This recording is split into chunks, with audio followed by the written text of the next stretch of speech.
It's time for another episode of Tucson Means Business, featuring Tucson's top entrepreneurs and leaders in the business world. And now your host, Mark Bishop.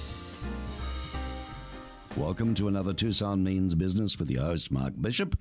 Interesting guest today, and we'll be right into that. But firstly, I want to thank our sponsor, of course, is the 49ers Golf and Country Club.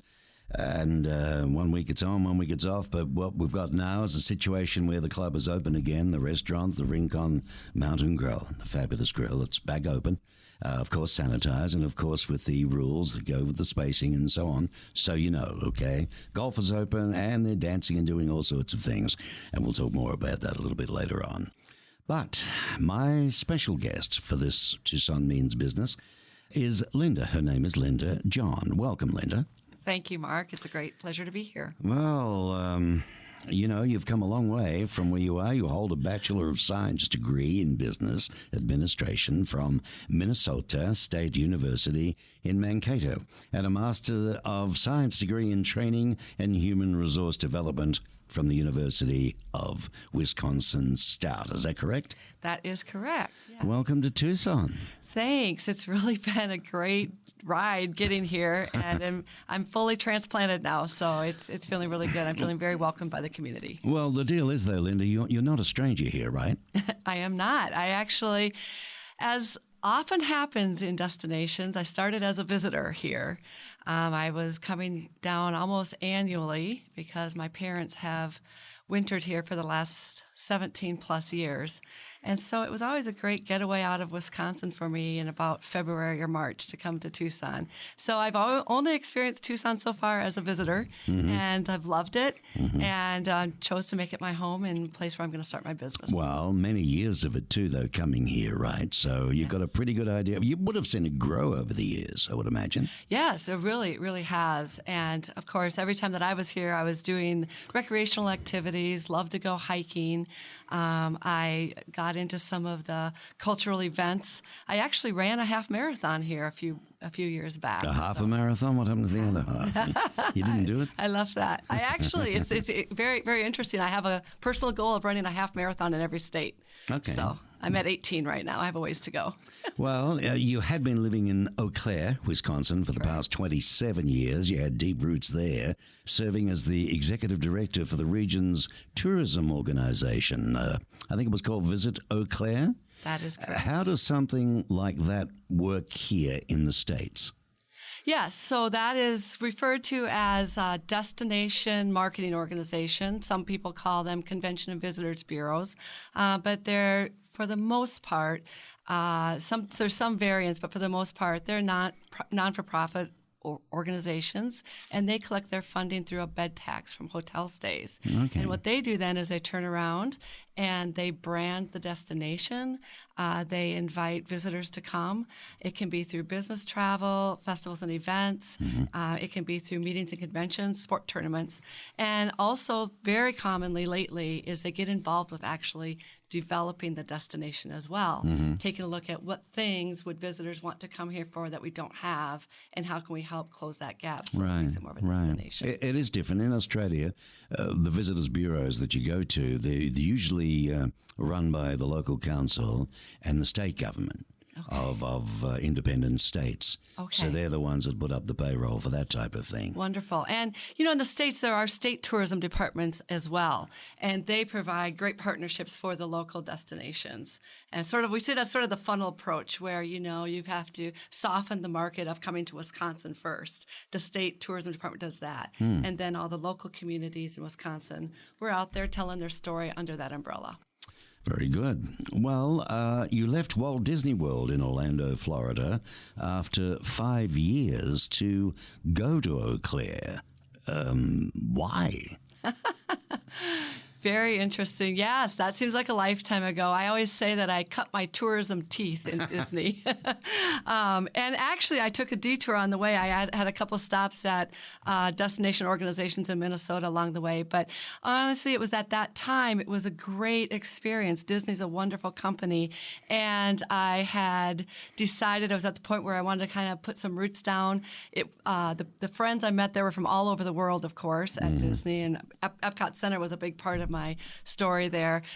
But when it came time to put roots down, I felt that the transient nature of where I was living could be sort of more deeply rooted in the Midwest. So I returned to home, and that's how that story happened. So the actual work itself at Disney, what did you do there? Right. Well, they sound like a fabulous company to work for. It was wonderful. To this day, I have pixie dust in my blood, I swear. But, I started as an intern. I was a business major, and for the marketing classes, they recruited on campus. So I started on a college program. It's supposed to be for 4 months, and they're very strategic at Disney. They find a way of, getting you in, experiencing it, and then sort of giving you other job opportunities. So I did everything from sewing names on Mickey Mouse ears to running a popcorn stand in Epcot Center. Wow. But my professional career at Disney really started after I graduated from Mankato, and I actually started working in the hotels and the resorts there. And the Contemporary Resort, if you're familiar with that one, was where I worked first. And then I was part of the grand opening team for the Grand Floridian Beach Resort, which was a fabulous new hotel that I was fortunate to be able to help open. And it was after that project that I headed north. Incredible experience for you, hands-on. What a wonderful training background. Thank you. With this location to Tucson comes your coaching and consulting practice. Right. So now, in addition to your work with organizations throughout the United States, you've partnered with arguably one of the world's most trusted executive coaching organizations, and that's Vestige or Vestige. Correct. Vestige Worldwide. Yes. And you're in the process of forming a private peer advisory group for small business owners and CEOs in the Tucson area. Yes, that is correct. So 2 things. You have the choice of Tampa or Tucson, I believe, with this decision to make. Yes. And you chose Tucson. I'm glad you did. I did. So, Linda, folks, so you know, she's the owner and CEO of Linda John Consulting. Now, it provides leadership coaching and destination consulting service for leaders and their teams. And your approach through centers on the positive core of leadership presence and a company culture. And that does what, Linda, exactly? Yeah. Well, that is really focusing my work on the positive and the possibilities. It's all about the mindset, and I really love working with groups that are focused on a growth mindset. I'm kind of been playing around with this concept with what we're going through with the global pandemic right now, about kind of the crossroads of what was and what could be. And I really want to work with people who are excited about that. There have been a lot of impacts on multiple businesses and organizations. Travel and tourism, of course, has taken a huge hit, but so have a lot of other businesses. And so the impacts are substantial. Well, how do we take that? How do we take that and turn that to the positive and look at it as a new day, a new opportunity? And so my work with businesses and organizations is really focused on where do we go from here? How do we rebuild? The timing couldn't be more perfect. Well, in a lot of ways, no. You're right. You're right. They need the help. Right. You provide leadership coaching and destination consulting services. Correct. For me, the layman, help me understand that. What is, destination consulting services? Yes. So that really is tying back into my tourism knowledge and experience. And I do have a lot of experience with, working with boards of directors. I serve on state boards and national boards with tourism. So it's really helping the organizations that are either marketing the destinations, the DMOs, so to speak, the destination marketing organizations, or the arts and the recreation attractions and the festivals within the destinations. I do a lot of strategic planning, a lot of team development work, and a lot of leadership coaching, quite honestly. And right now it's all going to be about kind of the next chapter. How do we rebuild and how do we move into the future successfully? Well, you also use something which we're going to get into a little bit later on. It's marvelous, actually. I've done this thing myself, and it's quite amazing, the discovery that it gives you. It's called Enneagram. Yes? Enneagram correct. Approach. You use that centering on self-awareness, which is at the forefront of personal and professional development for leaders and their teams. So we're going to get right into that a little bit later on. But for now, explain to us what a role as a Vestige chair is, if you would. Right. So as a Vestige chair, I'm going to serve as an executive mentor and a leadership development specialist, specifically in Tucson. So even though my other work is throughout the United States and a lot of the Midwest, this particular role is going to be Tucson specific. And I will be facilitating exclusive group meetings of high-performing leaders, helping CEOs, business owners, and senior executives who are looking for support and guidance to grow their businesses. Well, this is good for you. Now, are we talking now only the big, large companies or medium-sized, small? Well, that's one of the things I loved about Tucson when I chose to come here is it really felt like the small business community was really prevalent. And I have done so much work with small businesses in my work as executive at Visit Eau Claire that I was really attracted to that and drawn to that. So I've chosen my focus to be with my Vestige role, working with small to medium-sized businesses. That could be anywhere in the range of 1 million to 10 million in annual revenues. Okay. And that's dealing how with it's their issues. divided up. Is it based on gross revenue of a company? Right, exactly. There are groups for Vestige and some right here in this market as well that are for the larger companies, but I specifically thought that my sweet spot where I could offer the most experience and facilitate the best discussions would be in the area of the small businesses. So what is it, do you think, about the Linda John consulting that people, would be attracted to? Well, I think the positive approach that we take is definitely one of the things. And it's not only in sort of the executive coaching, leadership coaching. When I do strategic planning with organizations, I use an approach called appreciative inquiry. And that is a fascinating process that you don't start talking about all the things that aren't working. You start with what is working. Why is our organization here? What gives it life? And build upon that. And I think that's really refreshing for people. Why focus on the failures? Yes, we can learn from those, but my approach really is what's working and what do you want to hold on to? And when you start there at the core, it's amazing what comes out of that from the input and the ideas and how we take that and go to that next level. So do you actually get to, sit down with, and not just the CEOs, right? Do you get to sit down with different leaders of divisions or different management? I do. Like around a table and air things out? And Yes, exactly. Now, with the Vestige work, that's different. That'll be the CEOs and the senior executives and business owners. Okay. In my other work, I really love the team development work that I do because it starts with the leader, and the leader, is critical to the organization embracing this whole thing. But working with the teams and the senior leadership of the I'm working actually with a group in the education industry right now up in Iowa, and they're working on transitioning to a brand new facility. And so they have a leadership, and it'll be in about a year.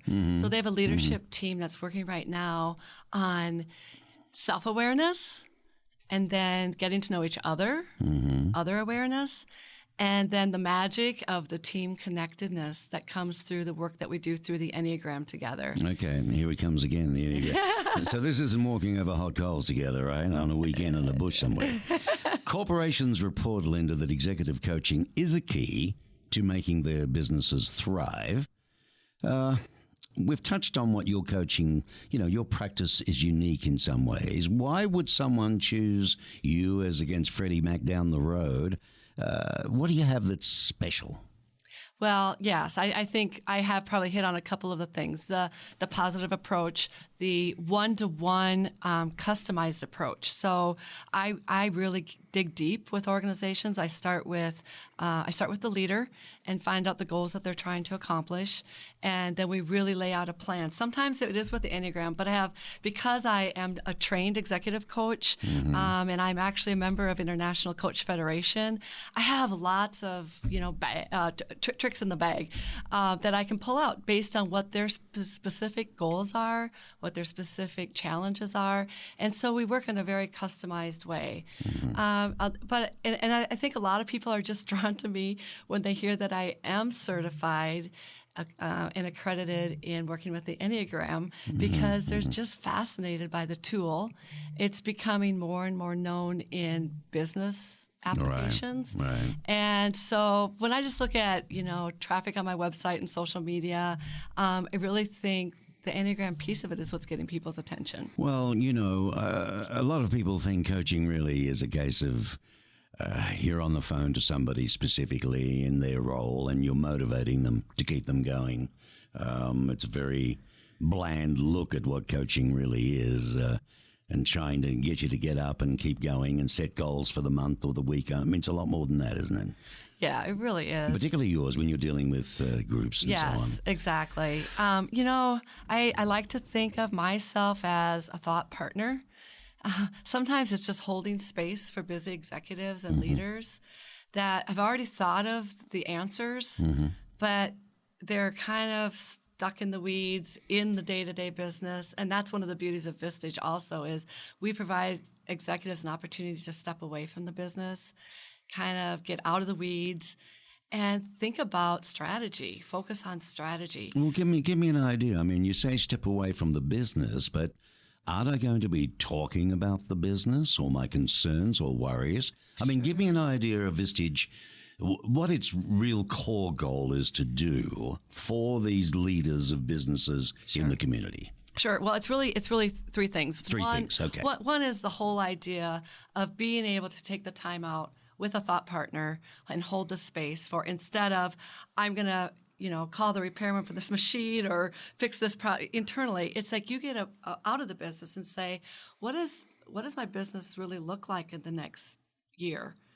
How do we pivot, so to speak, in times of the global pandemic to be able to get out of that day-to-day, minutia, step away and be able to have someone hold space for you where you get to come forward with the challenge and then process that. And what I have found is majority of time, the executives I'm working with already have their own answers, and they get that through not only me holding the space, but me guiding them by asking some powerful questions or challenging them even a little bit.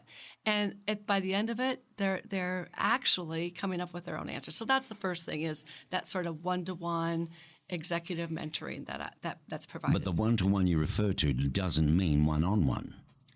It does in the case of Vestige. That's what I'm asking for Vestige? Yes. So why am I envisaging a room full of executives? So that's the second thing, is the second benefit of Vestige is, and that's really a lot of the magic happens, is coming together with a group of peers who are wanting the same thing. They're wanting to connect with other leaders in a confidential and non-competitive setting, because we choose individuals from all non-competing industries. So they are non-competing. My next question was going to be, how do you get on if the same industry is in the same room? Right. Yeah. We make sure that it is all non-competitive industries, 12 to 16 people, and they're able to process their issues and learn from each other. Right. And they become more confident decision makers through that process, and they can even have another executive's issue being processed and learn so much from the feedback that's being given from that room full of years and years of executive experience. And so that's a facilitated role that I have, is to get those executives and business owners helping each other process through the issues. So is it mainly work issues that they tend to bring up and talk about, or do they touch on private? They really, it's a holistic approach. There's no necessarily wall between the business and the personal. It all gets thrown in there together. And so the meetings that I've been through to process issues have been a mix. Very, very personal issues have come up in that safe, confidential space. And also strategic. So the key I'm getting here is that this particular space is safe, it is confidential, nothing leaves that room. Correct. It's objective. I mean, various different key. Yeah. They could be a sales manager. They could be a CEO. Right. They could be the marketing director. In business, not everybody, but the majority of problems are similar for everybody. Right. But they've got to handle them differently. Exactly. Right. Exactly. So by sharing, right, I could see it very differently to what Joe next door to me could, and he may have a total, different perspective on it. Absolutely. That's exactly And is this right. what you encourage? That is exactly what we encourage. And it's through a process that's been, tried and tested and successful. There was a great study done recently by Dun and Bradstreet that, basically compared companies that were Vestige members with those that were not, and our members grew 2.2 times faster than non-Vestige members. So the results are there. There's proven results from that model, and it's just a wonderful way for businesses to connect, process issues, develop relationships, and grow. Very interesting. Well, it's a national company. It's been growing for years. It's got to have something going for it. It's very different from being in a service club. It's very different from being in the other opportunities that are out there. There's always mixes. There's always that type of thing. Right. But to sit around, I think, and be able to share your work issues, problems, good things as well as bad, right. And know that it's secure, know it's safe, know it's confidential. Yes.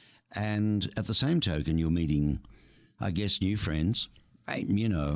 Yes. And making contacts in business. Yeah, exactly. There might be somebody in finance at the table that can help somebody who's just, getting started in their new business. And so there's a lot of that crossover that does happen as well. And I think the other piece of it that I haven't mentioned yet that I think is just fantastic is Vestige has one of the United States' very best speakers bureaus. And so the meetings do have program aspects to them as well, where you're getting these top-notch world-class speakers that are coming and doing workshops. And then they have Vestige Research, where they're constantly interviewing, their CEO base. They have over 25,000 members worldwide. So that that ongoing research that they're doing with those different companies is extremely valuable as well. Well, there's a lot more to it than meets the eye, isn't there? Absolutely. Now, your coaching experience, though, covers several states throughout the nation. Yes. And we talked about how you could have had Tampa or Tucson. Tucson you chose because of your growing up here. Your parents had, situation. Was there anything business-wise, anything, specific numbers or the types of businesses, or did you hear anything about Tucson back east, about the growth of the city or the attitude of the city or anything from that point of view? I absolutely did. I did a lot of due diligence before deciding where I was going to, pitch my tent, so to speak. And there's a lot of things that, I do have business ties to Florida and to Tampa as well. And so that was sort of a pro-con analysis I did. What I liked about Tucson was, it's hard to explain, but the feel of the people. It's a growing population, as you said, but it feels like, to me, a welcoming small city. And I have had so much fortune being able to just call out people that I don't know and ask them to visit with me. I've gone to people's businesses and sat down with them. I've done Zoom calls with people. And they all say the same thing. We're such a friendly city. We're open. We want the best for our community. We want to help others succeed. And it just felt like I was going to get a lot of support as I try to integrate into a brand new community. And I want to be an active part of the business community. And I just felt that was going to be very much a strong possibility here. And you included. You and I just met not very long ago, but you've extended a very warm welcome to me as well. Yeah, it's Tucson, I come from a long way away from here, but it's a place that everybody I have come across, pretty close to everybody, they've either left, gone on with their careers, taken other jobs, gone to other cities, even other countries, but have come back. Yeah. To Tucson, there's there's something there's magnetic in the hills. Yeah. Oh, well, you can't back. beat the climate too, of course. I'm speaking with Linda John from Linda John Consulting on Tucson Means Business, and of course, proudly brought to us by the 49ers. the infamous 49ers Golf and Country Club.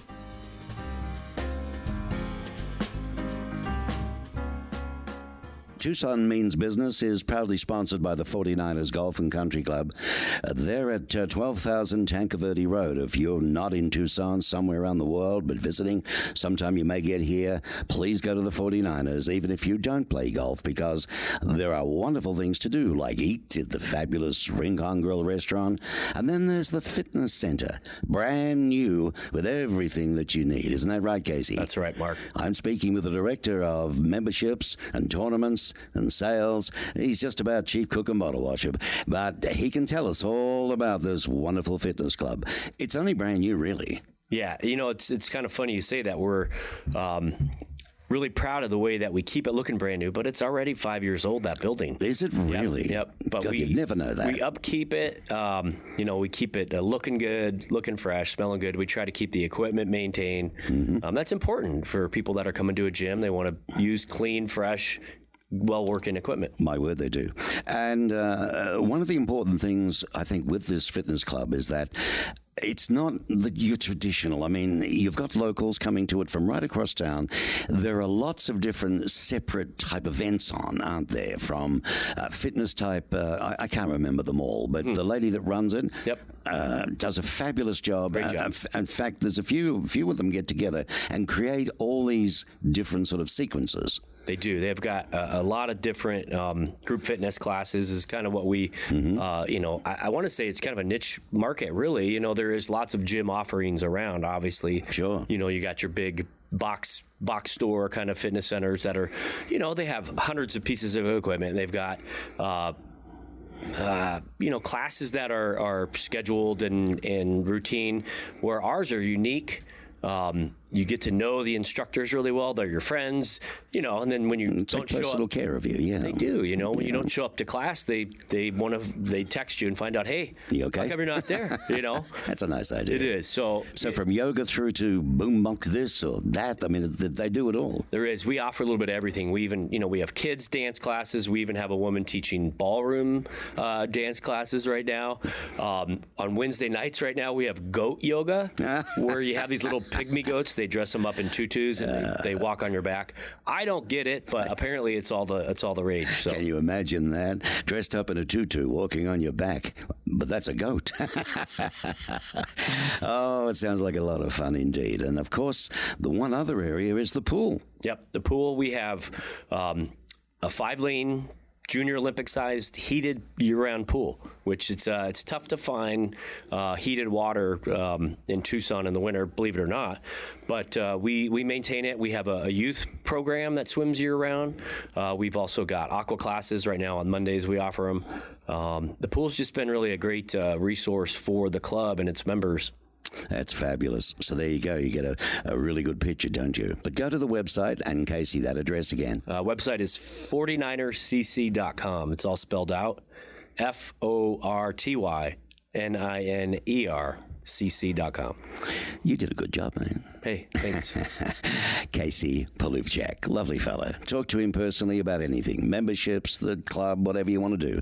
He's the director of memberships and tournaments at the infamous, which is the hidden jewel of the desert, at the 49ers Golf and Country Club. Proudly bringing us Tucson Means Business.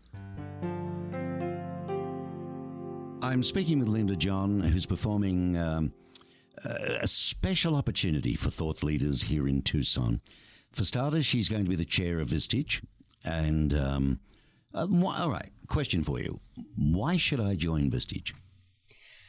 Well, I think the main reason is because we are all at the crossroads right now of what was and what could be.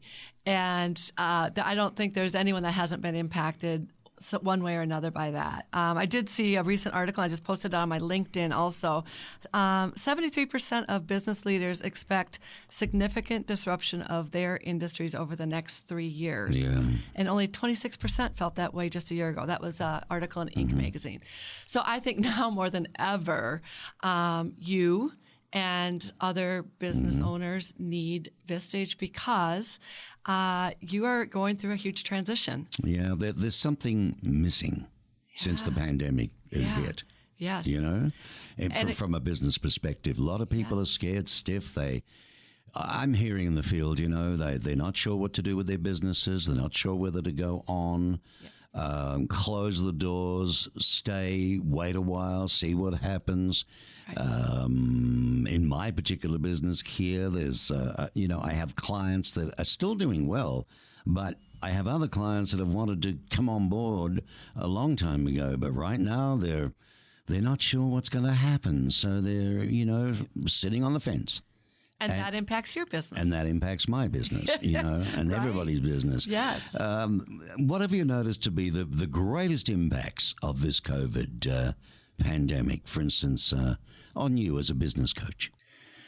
I think the biggest impact is just that we can't think that it's just all going to go away. And the people that I'm talking to are just faced with, the people I'm talking to, for the most part, are a lot of them in the tourism industry right now. So they're faced with devastating impacts. As you mentioned, not every business is doing badly. I mean, a lot of them might be doing even better.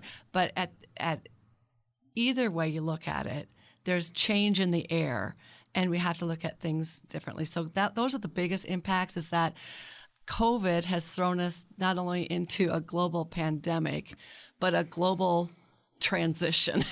All right. And there's not going to be the back to normal. It's not even going to be the new normal. Where they're talking about it in tourism as what's the next normal, or what's the next reality? Like, how do we just completely reinvent our organizations?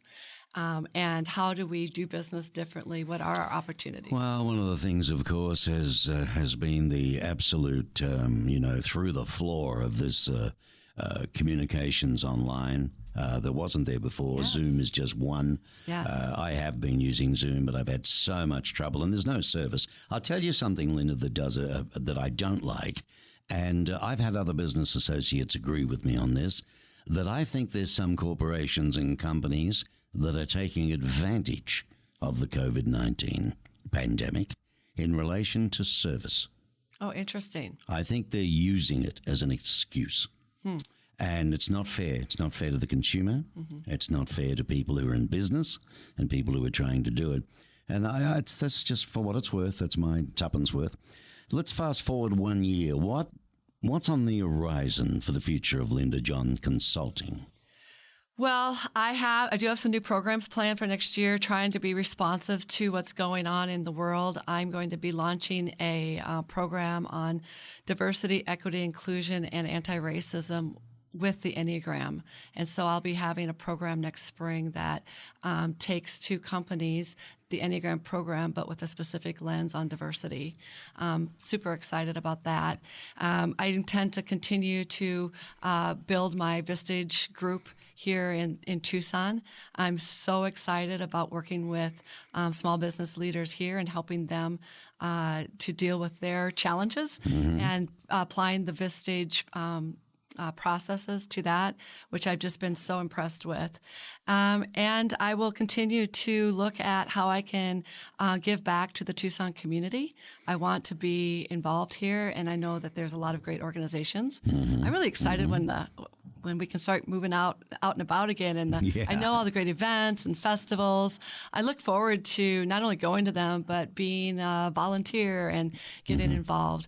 And then, of course, my heart is with the travel and tourism industry, and I'm hoping so much that the rebound can start, and anything that I can do through my work, in my consulting work and coaching work, both, to help jumpstart that industry back is going to be really important to me as well. Well, one of my clients, a friend of mine, in fact, I feel very sorry for him. He just really started his travel industry, his travel tourism company, and he was going to do specific tours very unique tours just for small groups only and not to the norm. Then he got requested to do a lot of the other stuff, so he expanded the business, did that as well, and really just started to get going when COVID hit. And of course, there's no cruising till next year. There's no all sorts of stuff, Right. And it's really hit him between the eyes. Right. And, Yes. they're the people I feel sorry for Yes. terribly, because a lot of them have just, never mind our own restaurants and Right. the lifeblood of a city is the socialization of that city. Absolutely. And when that gets hit hard, Yep. it's everything else. Now, listeners, I have requested that we go into this fascinating assessment jazz with Linda. The integrative Enneagram approach with Linda, which we're going to do right now. I've done some, pretty inclusive personality and work ethic assessments in my lifetime before, but I can share this with you that there's nothing like this, right, Linda? Right. And I took the liberty of doing the Enneagram assessment over the weekend, so I could truly get a comprehensive understanding of it all. And, well, I'm a 4. No, that doesn't mean out of 10 I'm only a 4.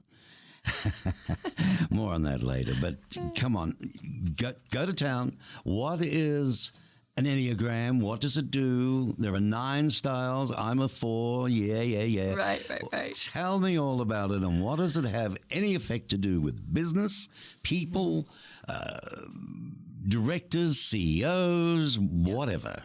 Okay. I am passionate about the Enneagram. I have been working with the Enneagram for over a decade now, and it's basically an archetypal approach to a behavior or personality assessment, as you had mentioned. And in this particular approach, there's 9 types. And we can talk more about each of those types. But it's basically thinking about people against those archetypes of the 9 different types. All right. It doesn't mean it's exactly 100% true for each person, but what it does is it gives teams and people, executives and coaches, a common language through which to work and grow together. And it also, the thing I like most about it for my use is it's a huge tool for self-awareness, which is where I think all growth for organizations needs to start, is self-awareness before any strategies are developed. I agree with you on that. Yeah. I guess what I want to say is there are so many assessment type things out there. They became very successful with reference to going for a job, and you had to sit down or after an interview or do this at home before you went in, or one of those things. And I'm anti that jazz because I don't believe that those sorts of psyched up things that they do can really tell a person. Right. What I loved about this, I got to tell you, it is what you say it is from a different perspective, right? It's not straight psychology. Right. It's not about trying to adjudicate who you are and what box you belong in life. Exactly. Right? Because I hate that. Exactly. You belong there, you're this, you're that, that's all you're good for, that's the only job you should really do. Right. And that doesn't tell me anything about who I really am, Right. what I've got to offer, Right. what I can help others with. Yes. And do and so on. And I think that is the biggest thing with this that I want to get across that's so unique about it. What, you know what I'm trying to say, right? No, I do. It's the depth. There's layers and layers and layers of this. And one of the things that you said that I just love is it doesn't box you in.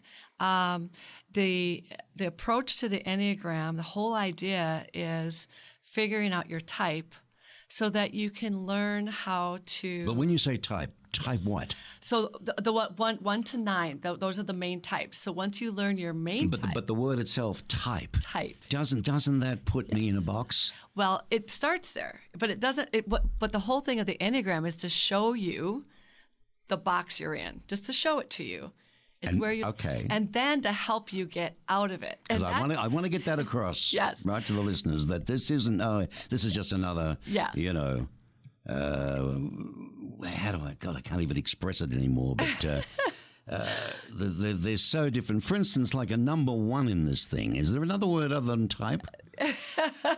I always use It's not type point. personality. It can be point. Okay, Type point, but okay. yeah, point one. But it's more than personality as well. It is. There's so much depth to it. And I just about that whole thing with the box and getting out of it. There's a great author if people are interested in this, and this is really, he studied the same Enneagram program assessment that I did, which is the integrative Enneagram. And he is an author. His name is Ian Morgan Cron, and he's the author of an awesome book.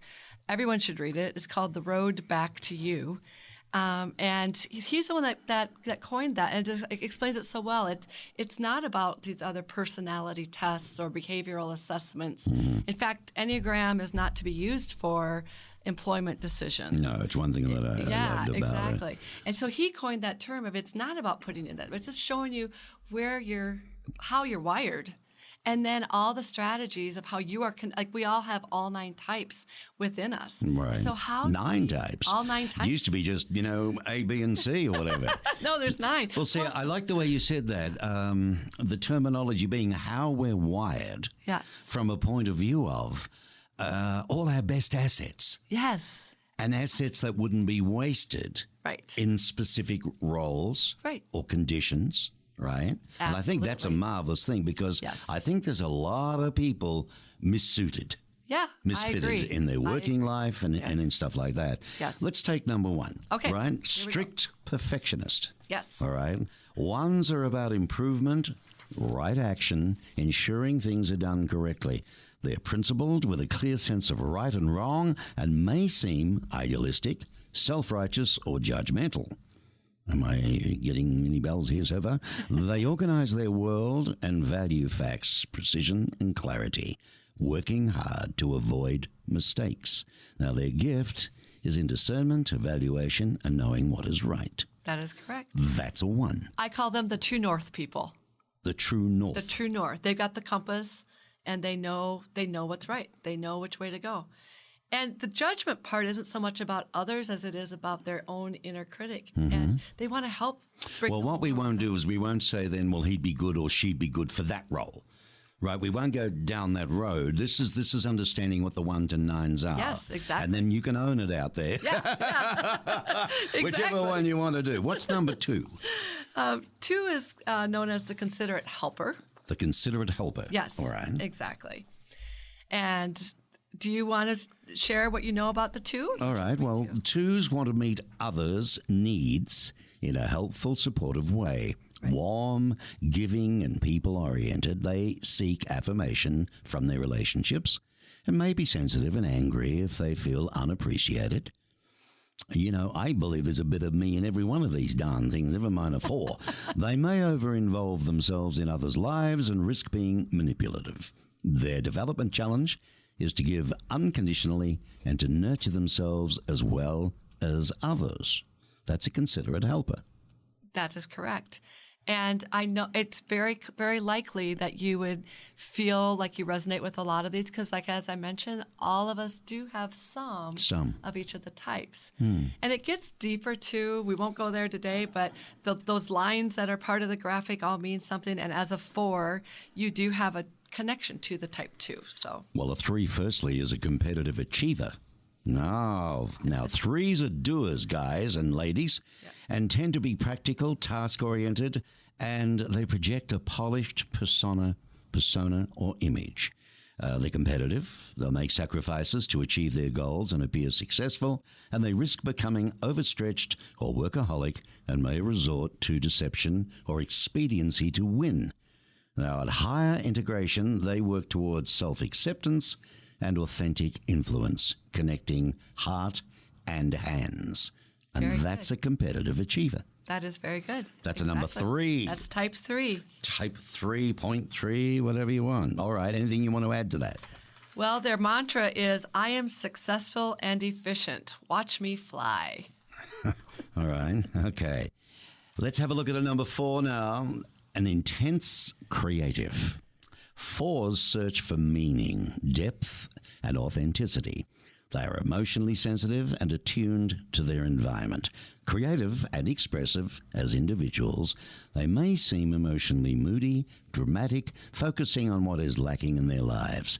As they integrate, 4s get in touch with their inner creative voice, but able to separate their identity and their emotions. That's an intense creative. And You can create all you want, but if you've got nowhere to put it, you're a frustrated you creative. need a coach to help you. Number 5 is a quiet specialist. Who do you know that's a quiet specialist? 5s are private individuals with an active mental life, observing and exploring how the world works. They struggle to share thoughts and feelings and may seem socially awkward or disinterested. At the lower integration, 5s may be withdrawn, antagonistic, and aggressively defend their isolation. At a higher integration, they're intellectual pioneers, bringing their perceptive wisdom unself-consciously. Yes, unself-consciously. Talk a little more on the quiet specialist. Yeah, think Albert Einstein, Bill Gates. I mean, they're all cerebral. Everything's going on in the thinking center for them. And they are just, they want to go into depth of knowledge. So if they see something or hear something, they want to go research it, and they want to really go deep into the true meaning of what that is. So they do tend to be quiet because they need that spacious thinking time, and they need to be at the computer doing the research. Right. So they that's a real need for them. Well, a loyal skeptic. Who do you know that's a loyal skeptic? Number 6. Sixes easily tune into potential danger and risks, acting on a sense of anxiety and think in skeptical ways. They value trust, responsibility, and loyalty, and need to feel that they're safe and that they belong. At a lower integration, they may be paranoid, reactive, and insecure as loyalty turns into dependency and over-sensitivity. At a higher integration, self-reliant and grounded, 6s give confidence to those around them, resiliently coping with risk. Yes, exactly. I'm working with a team right now that has a leader who's a type 6 and works with a type 7, which we'll get to in a minute. But their styles are very different. But what he brings as a 6 is that sort of risk assessment to things. 6s can be known as sort of just, worry and fear about everything, but the value they bring is that they're thinking about what could go wrong, what if this does go wrong, what are we going to do, what's our plan B? And for this particular team, that's an invaluable skill and talent that he brings to that. So, and the other thing about the 6 is they'll kind of come to a conversation as the devil's advocate and real doubtful, but once they're convinced and brought on, they're with the team 100%. So. Well, an enthusiastic visionary is number 7. Yes. And 7s seek variety, stimulation, and fun, tackling challenges with optimism and engaging with life in a future-oriented way. As team members, they bring creativity, energy, and optimism. Now, they may seem distracted, hedonistic, insensitive, or irresponsible to others, and 7s are often unhappy, but they deny this, escaping into hyperactivity and impulse pleasure-seeking. Woo! At higher integration, they're present, finding joy within. They sound like fun, the 7s. They're fun. I'm actually a 7. You hedonistic. Oh, now I know something about you. That's the challenge side. Yeah. There we go. We can tend to become a little bit scattered, but very visionary, big picture, entrepreneurial, and yes, positive and fun. So. And there you go. All righty then. An active controller versus someone that lies on the couch. It's a number 8. Number 8s are forces of nature. They have a strong presence and personality that values being in control. Now, they're guarded but caring and protective of those around them as they mask any vulnerability with a tough, no-nonsense exterior. They may seem intimidating and confrontational. At higher integration, they combine their directness with compassion, collaborating with others while serving the greater good. And that ladies and gentlemen, is an active controller, a number 8. They are the CEOs of the Enneagram. What on earth are they talking about? The Enneagram. What is it again? Enneagram is 9 figures, 9 points. of a human being, of what they can do. Number 9, Exactly. an adaptive peacemaker.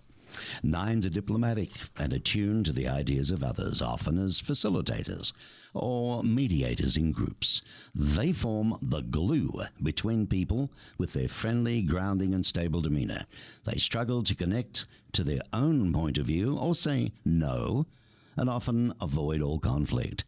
At a high integration, they're independent and self-respecting, acting with self-awareness and autonomy. And that is a number 9. That's the number 9. It sits right at the top of the Enneagram, sort of just this nice peacemaker. At the Sounds very bloody boring to me, quite frankly. Oh, dear, oh, dear. I don't know. Does this work before people get married or anything? I found out about it too late, so I can't say that for sure. But I think, well, here's the deal. This has been used for centuries for a variety of uses, and a lot of it has been in personal development and, the interrelationships and that type of thing. I wanted to look for an Enneagram application for business, and that's why my training is in the integrative Enneagram, and it's all focused to that. But Well, yes, it is, and it's not 5 minutes old. It's been around for hundreds of years, Yes, hasn't exactly. it? And in fact, the word Enneagram comes from the Greek word ennea, which is 9, and gram, which is written or drawn. Correct. In Greek. And it refers to the 9 different Enneagram styles identified as numbers 1 to 9. Now, each number represents a worldview, an archetype that resonates with your core motivations. Correct. And it impacts on personality as well as thinking, feeling, and actions. And I can see how there is a little bit, not all of them, but I would imagine there is a little bit of 6 or 7 of the numbers for a lot of the people that you meet or you consult. yes. All right. Yes, there are certain types that don't seek coaching or consulting.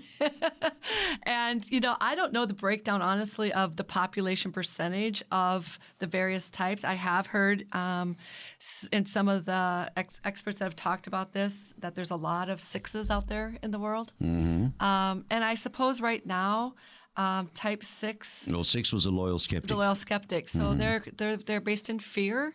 And they're in the head center, so there's going to be a lot of worry and anxiety with the type 6 right now. But for a good CEO or a good director of sales or a good marketing director, somebody to lead that company, somebody to get out there and do the business, it certainly is not going to be a loyal skeptic, is it? The loyal skeptic is going to be a great wingman or wing woman. Yeah. Okay. They're going to sort of take that visionary ideas of the CEO or the leader, like we got to do this, and say, "Have you thought about this? Have you thought about that?" And that's generalizing. I'm sure there's So some when ways- does Linda John use this in your business? Yes. Is it with the one-on-ones, or can this be used in Vestige as well? Yes, it absolutely can be used. I never force it on anyone. Like I said, I have other tools and assessments I can use. I just love the depth of this and what it helps provide. Not so much me. It does give me a picture of the person right on paper, but it helps them. It helps them just sort of sink into who they are, the best parts, the strengths, as well as the challenges. And it gives them a starting point of sort of what they want to work on. One of the sections of the report is called a strain profile. And it's a great starting point for coaching because it's very situational. It's what's going on in your world right now. And there's a color code of red, yellow, or green. And so if you've got a lot of yellows and reds going on, those are things that have opportunities for coaching. But the self-awareness part of the Enneagram is what's the Well, I'm going to need a darn coach now to get out of this because I feel miserable after intense creative number 4. I don't like me. I don't like what I read about myself. well. I mean, there's every type has strengths and challenges, I know and we're me. going to hold on. Virginia Satir said it all. I am me and I am okay. Yes, And that's all there is to it. Absolutely. You know? And my astrology says I'm wonderful, so there. That's awesome. Now, this is fantastic, and I wish you well, Linda. Thank you. Boys and girls, grandmas and grandpops, I tell you what, you're going to hear a lot about Linda John. Linda John Consulting, and she charges through the roof, but then again, you only get the best. I mean, you pay for what you get in this life, let's face it, It's all about value. Everything's on site, a photo of her, the whole bit, and all details, but we'll give them to you. What about the website? Yes, lindajohnconsulting.com. Okay. You just go there. And there's actually a link on that homepage if you want to find out more about my Vestige group. You can click right into that and get more details. Well, how's it going for Tucson? You've only really just started, in fairness to you. Just getting started, and Okay. I'm having some great conversations starting to build my group. I have an event on December 15th that I will be getting ready to bring all the candidates together. So yeah, it's at the early stages of it. There are some other Vestige groups already. What's going to operating happen, in though, Tucson. with the pandemic? Everybody going to wear masks, or how does this work Oh, now? right now everything's on Zoom. But I believe as things start to open up, some of the groups, I think that's one of the, when you talk again about like the value of it, connecting with other people, Zoom doesn't quite cut it. Oh, no. Look, I've been using Zoom. We're in the studio now, thank God. Yes, but we you know are. what? I've missed it so much for 3 to 4 months. Yeah. And the reality is everybody's had it up to here with yes. Zoom to a Right, degree. right. And you know what? I paid for, just so you know, I paid for a professional service from Zoom. Okay. Right? Yeah. So that I could have as many on as I wanted to Sure. for as long as I wanted to. Yes. And they still cut me off at 40 minutes.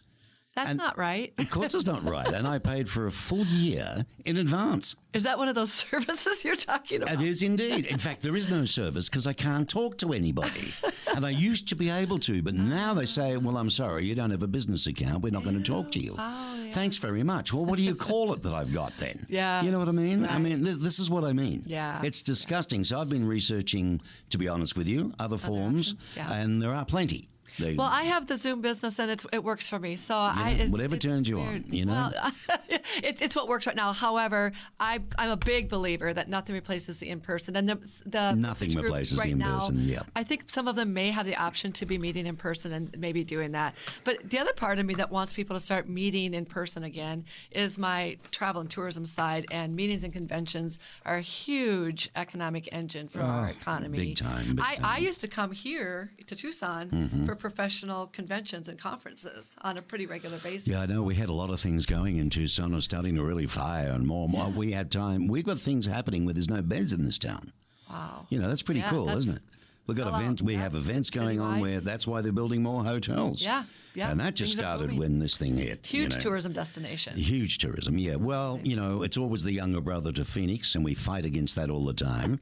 And we're trying to get them to come 2.5 hours further down the track. Yeah. And we've got golf courses here as well. Well, you know. won me over. It wasn't that hard. It was not that hard. The key about people together is pressing the flesh. Being able to look in somebody's eyes, not too far away. Exactly.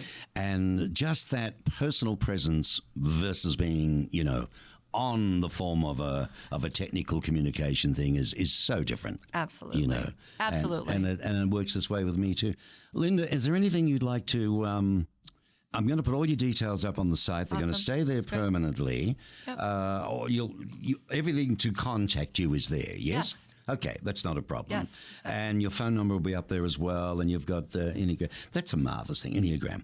I'll put up, if you allow me to, I'll put up the actual diagram. That would be fantastic. All right, and That'd be it's got great. all the various types Yes. around it and the whole Yes. thing.